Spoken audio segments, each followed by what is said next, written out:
এসময়ৰ কথা এজন শিষ্যই তেওঁৰ গুৰুক বহুত আদৰ সাদৰ কৰিছিল। গুৰুজনেও এই শিষ্যজনক বহুত মৰম স্নেহ কৰিছিল। কিন্তু শিষ্যজন অধ্যয়নৰ প্ৰতি অমনোযোগী আৰু এলেহুৱা স্বভাৱৰ আছিল। সদায় অধ্যয়নৰ পৰা দূৰত থাকিব বিচাৰিছিল আৰু আজিৰ কাম কালিলৈ পেলাই থৈ দিছিল। গুৰুজন শিষ্যজনক লৈ চিন্তাত পৰিছিল। গুৰুজনে শিষ্যজন জীৱন সংগ্ৰামত পৰাজিত হৈ যাব বুলি ভয় খাইছিল। এলাহে মানুহক অকৰ্মণ্য কৰি পেলাব পাৰে। এনেকুৱা মানুহে কৰ্ম নকৰাকৈ ফল উপভোগ কৰিব বিচাৰে। তেওঁলোকে শীঘ্ৰেই সিদ্ধান্ত ল'ব নোৱাৰে আৰু যদি লয়ও সেই সিদ্ধান্ত কৰ্মলৈ ৰূপান্তৰ কৰিব নোৱাৰে। তেওঁলোকে কেতিয়াও সজাগ হৈ নাথাকে। আনকি তেওঁলোকে ভাগ্যই দিয়া সুযোগৰো সৎব্যৱহাৰ কৰিব নাজানে।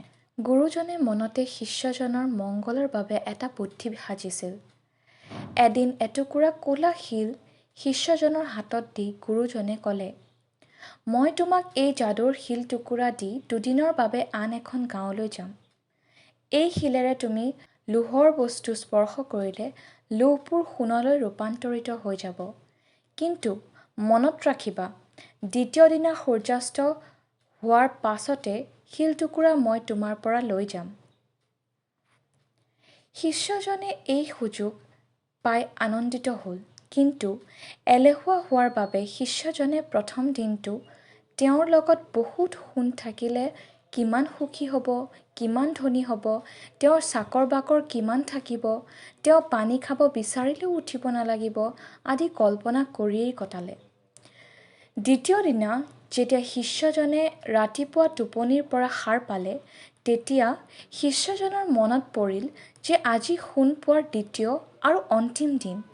তেওঁ দৃঢ় প্ৰতিজ্ঞা ল'লে যে গুৰুজীয়ে দিয়া শিলটোৰ দ্বাৰা আজি সম্পূৰ্ণ লাভ উঠাব।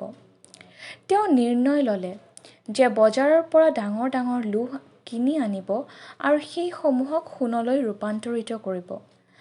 লাহে লাহে সময় অতিক্ৰম কৰিলে। শিষ্যজনে এতিয়াই বহুত সময় আছে বুলি বহি থাকিল। তেওঁ ভাবিলে যে এতিয়া আৰু দুপৰীয়াৰ আহাৰ গ্ৰহণ কৰাৰ পাছতে বজাৰলৈ যাম। কিন্তু আহাৰ গ্ৰহণ কৰাৰ পাছত তেওঁৰ বিশ্ৰাম কৰা অভ্যাস আছিল। সেয়েহে তেওঁ অলপ সময় জিৰণি লোৱাটো উচিত বুলি ভাবিলে। কিন্তু এলাহেৰে পৰিপূৰ্ণ তেওঁৰ শৰীৰটো গভীৰ নিদ্ৰাত লালকাল দিলে। তেওঁ টোপনিৰ পৰা সাৰ পালে আৰু দেখিলে যে সূৰ্যাস্ত হোৱাৰ সময় হৈছে। তেওঁ দৌৰি দৌৰি বজাৰলৈ গ'ল।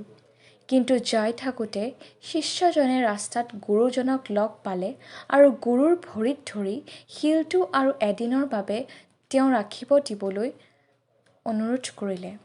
কিন্তু গুৰুজনে নেমানিলে। ফলত শিষ্যজনৰ ধনী হোৱা সপোন সপোন হৈয়ে ৰ'ল। এই ঘটনাৰ দ্বাৰা শিষ্যজনে এটা বহুত ডাঙৰ শিক্ষা পালে। শিষ্যজনৰ নিজৰ এলাহৰ প্ৰতি ঘৃণা উপজিল। তেওঁ বুজি পালে যে তেওঁৰ এলাহ তেওঁৰ জীৱনৰ শত্ৰু। সেয়েহে সি প্ৰতিজ্ঞাবদ্ধ হ'ল যে সি কেতিয়াও কাম পাছলৈ পেলাই নথয় আৰু এজন সজাগ আৰু সক্ৰিয় ব্যক্তি হ'ব। প্ৰিয় পাঠকসকল, সকলোৱেই জীৱনত সফল হোৱাৰ এবাৰ নহয় এবাৰ ভাল সুযোগ পায়। কিন্তু কিছুমান মানুহে এই সুযোগ একমাত্ৰ এলাহৰ বাবে হেৰায়। সেয়েহে মই আপোনালোকক এইটোৱেই ক'ব বিচাৰিম যে যদি জীৱনত সফল, সুখী, ধনী অথবা মহান ব্যক্তি হ'ব বিচাৰে, তেন্তে এলাহ ত্যাগ কৰি নিজৰ ভিতৰৰ বিবেক, শ্ৰম শক্তি আদিক বিকশিত কৰক। যেতিয়াই কোনো কাম লগে লগে কৰিব মন নাযাব, পাছত কৰিব মন যাব, তেতিয়াই নিজকে নিজেই প্ৰশ্ন কৰিব, আজিয়েই কিয় নকৰোঁ? ধন্যবাদ।